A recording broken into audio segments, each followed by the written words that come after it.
পশ্চিমবঙ্গে হিন্দুদের ওপর জেহাদি আক্রমণ অব্যাহত। নমস্কার বন্ধুরা, আমার নাম ধ্রুবজ্যোতি সরকার।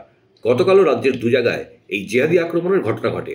একটি মুর্শিদাবাদের নওদায় এবং অন্যটি পূর্ব মেদিনীপুর জেলার ভগবানপুরে।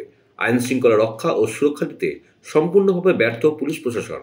পশ্চিমবঙ্গের বিভিন্ন জেলায় একদল শান্তির ছেলেদের দ্বারা হিন্দুদের দোকানপাট, বাড়িঘর আক্রান্ত হচ্ছে, সম্পত্তি লুট হচ্ছে, হিন্দু মন্দির আক্রান্ত হচ্ছে, তাদের ধর্মাচরণের স্বাধীনতাটুকু নেই। মুর্শিদাবাদের নওদা থানার অন্তর্গত ঝাউবনা ও ত্রিমোহিনী বাজারে মোথাবাড়ির কায়দায় জেহাদিরা পুলিশের উপস্থিতিতে বেছে বেছে হিন্দুদের দোকান ভাঙচুর চালিয়েছে। হিন্দুদের ওপর আক্রমণ করা হয়েছে। পুলিশ যথারীতি নীরব দর্শকের ভূমিকা পালন করছে। ঝাউবনায় একটি পানের বরজে আগুন লাগিয়ে দেওয়া হয়েছে। সূত্রের খবর যে সেখানে এখনও বোমাবাজি চলছে এবং পরিস্থিতি যথেষ্ট উদ্বেগজনক। আর পূর্ব মেদিনীপুরের ভগবানপুর 2 ব্লকের দক্ষিণ বড়বাড়িয়ায় হিন্দু ভক্তরা মা চণ্ডীর পুজো করছিলেন। সেখানে হঠাৎই বেশ কিছু সশস্ত্র জেহাদি বাহিনী আক্রমণ করে এবং অন্ততপক্ষে 10 জন তাদের আক্রমণে গুরুতর আহত হয়। আহতদের চিকিৎসার জন্য মুগবেড়িয়া হাসপাতালে নিয়ে যাওয়া হয়েছে।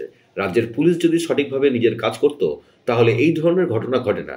রাজ্যের পুলিশ প্রশাসন আইন শৃঙ্খলা রক্ষায় সম্পূর্ণভাবে ব্যর্থ।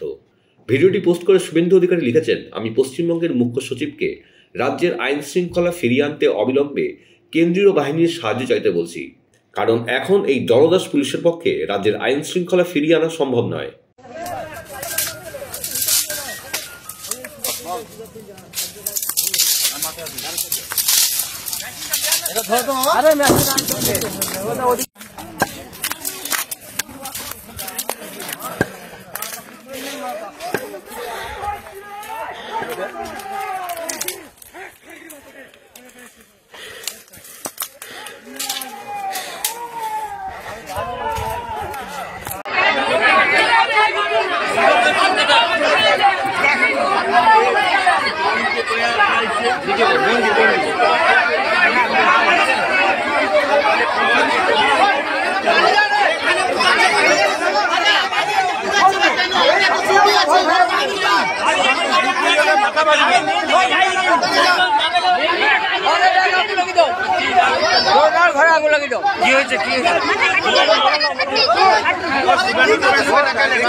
বন্ধুরা, ভিডিওটি ভালো লাগলে দয়া করে লাইক শেয়ার করে দেবেন, আমাদের পেজটা ফলো করে দেবেন আর আপনার মতামত কমেন্ট করে অবশ্যই জানান।